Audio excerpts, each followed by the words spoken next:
بسم اللہ الرحمن الرحیم۔ علی فرماتے ہیں ملعون ہے وہ ملعون ہے جس کا آج اس کے کل سے بہتر نہیں ہے۔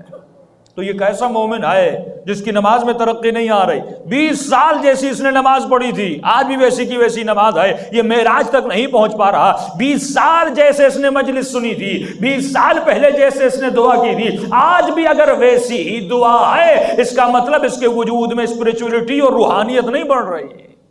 اگر روحانیت بڑھ نہیں رہی، اگر اس کی نماز میں ترقی نہیں ہے، بھائی آپ کے بینک اکاؤنٹ میں ترقی آ رہی ہے، زیرو بڑھ رہے ہیں، آپ کے گھر میں ترقی آ رہی ہے، آپ کی گاڑی میں ترقی آ رہی ہے، آپ کے لباس میں ترقی آ رہی ہے، وہ بچہ جو چھوٹا سا بچہ ہے اگر پہلی کلاس میں پڑھ کر اب اس کو بھی اتنی سمجھ ہے کہ بابا مجھے دوسری کلاس میں ڈالو، اور دوسری کلاس پڑھ لی کہتا ہے بابا آپ تیسری کلاس میں ڈالو، تیسری کلاس پڑھ لی کہتا ہے بابا چوتھی میں ڈالو۔ اگر پہلی کلاس کے بچے کو پاس ہونے کے بعد آپ پہلی میں ڈالو گے، وہ بچہ بھی اعتراض کرے گا، لیکن یہ کیسا علی کا شیعہ ہے، یہ کیسا امام زمانہ کا ماننے والا ہے کہ 20 سال زندگی گزر گئی، 50 سال زندگی گزر گئی، سر کے بال سفید ہو گئے، نماز ویسی کی ویسی۔ تبھی میرے چھٹے امام فرماتے اگر کسی نے ایسی نماز پڑھی، صلوات پڑھے مولا کی شان،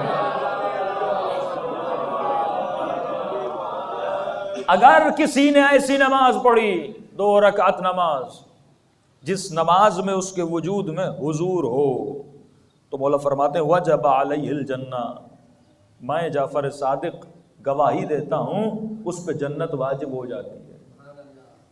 2 رکعت نماز میں کتنا ٹائم لگتا ہے؟ بہت زیادہ، 4 منٹ 5 منٹ۔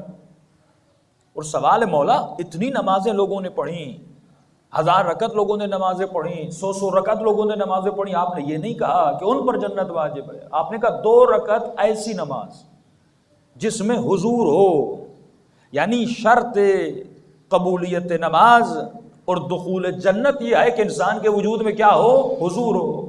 یعنی اگر 1 گھنٹہ آپ مجلس میں بیٹھیں اور اگر آپ کا ذہن اس مجلس میں نہ ہو تو بیٹھنا اور نہ بیٹھنا کسی کام کا نہیں ہے۔ لیکن اگر 5 منٹ مومن مجلس میں بیٹھے لیکن حضور قلب کے ساتھ بیٹھے، اس مجلس میں بیٹھنا اس کے لیے واجب جنت بن جاتا ہے۔ اور یہ حضور پیدا کیسے ہوتا ہے؟ سائیکولوجسٹ کہتے ہیں کہ سوال سے حضور پیدا ہوتا ہے۔ اگر مومن اپنے وجود میں حضور کو پیدا کرنا چاہتا ہے، حضور وہی نعبد کا مقام ہے، تو فرمایا خود سے سوال کرو تمہارے وجود میں حضور پیدا ہوگا۔ ابھی آپ کے ذہن مختلف جگہوں پر پراکندہ ہیں، لیکن اگر میں آپ سے ایک سوال کروں، آپ لوگ کہاں بیٹھے ہیں؟ کس امام بارگاہ میں بیٹھے ہیں؟ اس امام بارگاہ کا نام کیا ہے؟ تو جیسے آپ جواب دیتے جائیں گے ویسے ویسے حضور پیدا ہوتا جائے گا۔ آپ کا مختلف جگہوں سے ذہن دور سے ہٹ کر اور فوراً اس امام بارگاہ میں آ جائے گا۔ فرمایا بالکل اسی طرح اگر مومن اپنے وجود میں حضور کو پیدا کرنا چاہتا ہے، جب نماز کی حالت میں کھڑا ہو جائے فوراً اس کا ذہن ادھر ادھر جانا شروع کر دے تو خود سے سوال کرے کہ تو کہاں پہ کھڑا ہے؟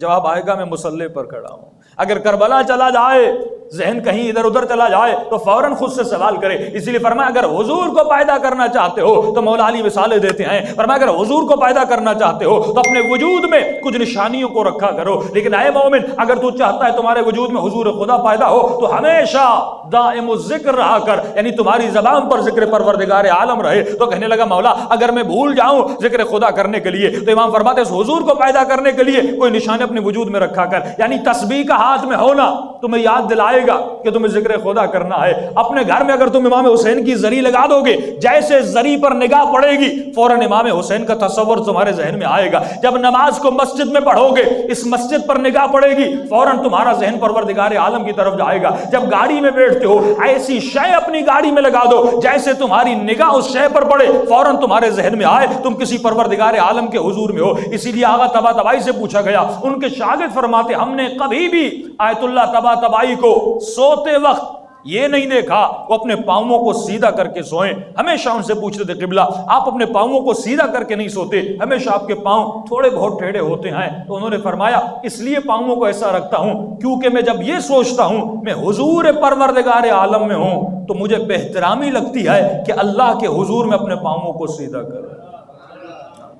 اتنا حضور پروردگار ان کے وجود میں آ گیا۔ تو اگر اس حضور کو پیدا کرنا ہے تو مولا فرماتے ہیں اس کے لیے ذکر خدا تمہارے زبان پر ہمیشہ ہونا چاہیے. جب تک ذکر پروردگار عالم تمہاری زبان پہ نہیں تو اس حضور میں نہیں آ سکتا. مختلف باتوں میں لگ جاتا ہے. ٹی وی آپ کے حضور کو دور کر دیتی ہے, مختلف باتیں آپ کے حضور کو دور کر دیتی ہیں, غیبتیں آپ کے حضور کو دور کر دیتی ہیں, غلط دوستیاں آپ کے حضور کو دور کر دیتی ہیں. حضور کا مطلب یہ ہے ہمیشہ حضور پروردگار عالم میں رہو. ہمیشہ ایک چھوٹی سی مثال دیتا ہوں. ایک استاد تھا, اس نے اپنے 3 یا 4 شاگرد تھے. ایک شاگرد سے وہ بہت زیادہ پیار کرتے تھے, تو تینوں شاگردوں میں حسد پیدا ہوا. انہوں نے کہا استاد جی آپ اس سے بہت پیار کرتے ہیں, حالانکہ پڑھائی میں ہم تینوں ایک جیسے ہیں, لیکن اس سے آپ اتنی محبت کیوں کرتے ہیں؟ انہوں نے اپنی بات کو ثابت کرنے کے لیے تینوں شاگردوں سے ایک امتحان لیا. مشہور مثالیں بچپن سے آپ سنتے ہوئے آتے ہیں. تمام شاگردوں کو کہا کہ بھائی ایک مرغی لو اور ایسی جگہ پر ذبح کر کے آؤ جہاں پہ تمہیں کوئی دیکھے نہ. چاروں گئے, واپس آئے. پہلے سے پوچھا ذبح کر کے آئے کہاں؟ کہاں پہ ذبح کر کے آئے؟ کہ استاد جی ایک غار تھا پہاڑوں کے اوپر, وہاں پہ کوئی نہیں تھا, چرند و پرند. اندر گیا اور وہاں پہ میں نے مرغی کو ذبح کیا. کہ بہت ہوشیار ہو. دوسرے سے پوچھا تم کہاں ذبح کر کے آئے؟ کہ استاد جی میں جنگل کے اندر گیا, وہاں پر کوئی نہیں تھا, کوئی مجھے نہیں دیکھ رہا تھا, میں نے وہاں پہ ذبح کیا. تیسرے سے پوچھا تم کہاں ذبح کر کے آئے؟ ان دونوں سے تھوڑا ہوشیار تھا. استاد جی جنگل میں جانے کی کیا ضرورت تھی, غار میں جانے کی کیا ضرورت تھی, میں گھر گیا, کمرے کے اندر کنڈی لگائی اور اپنے کمرے کے اندر ہی میں نے ذبح کیا, اتنی دور جانے کی ضرورت کیا تھی. چوتھے سے پوچھا تم کہاں ذبح کر کے آئے؟ تو کہتا استاد جی کہیں بھی نہیں. کہا کیوں؟ کہا کیونکہ آپ نے کہا تھا ایسی جگہ پہ ذبح کرنا جہاں تمہیں کوئی نہ دیکھے. میں جہاں جہاں گیا وہاں وہاں وہ مجھے دیکھ رہا تھا.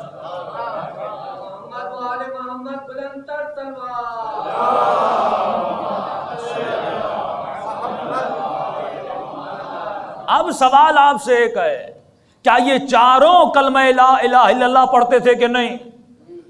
کیا یہ چاروں خدا کو مانتے تھے کہ نہیں؟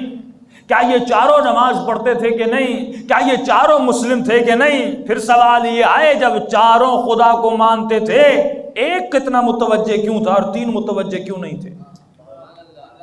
جبکہ چاروں اللہ کا کلمہ پڑھتے تھے, چاروں مسلم تھے. سوال یہ ہے کہ 3 غافل تھے, ایک کے وجود میں حضور پروردگار عالم تھے. یہ حضور ہے جو ہمیں گناہ سے بچاتا ہے, یہ حضور ہے جو ہمیں امام زمانہ کے قریب کرتا ہے, یہ حضور ہے جو ہمیں معراج کی منزل تک پہنچاتا. اور اس حضور کو اپنے وجود میں پیدا کرنے کے لیے ہمیں نعبد کو سمجھنا ہوگا, ہمیں نستعین کو سمجھنا ہوگا, جو روز اپنی نمازوں میں پڑھتے ہیں ایاک نعبد و ایاک نستعین. قرآن کہتا ہے اولئک وقر فی آذانہم, کچھ ایسے لوگ ہیں گویا جن کے کانوں میں کنکریاں ڈال دی گئی ہیں, پتھر ڈال دیے گئے ہیں. میں بلاتا تو ہوں لیکن ایسے ہے جیسے یہ سن نہیں رہے.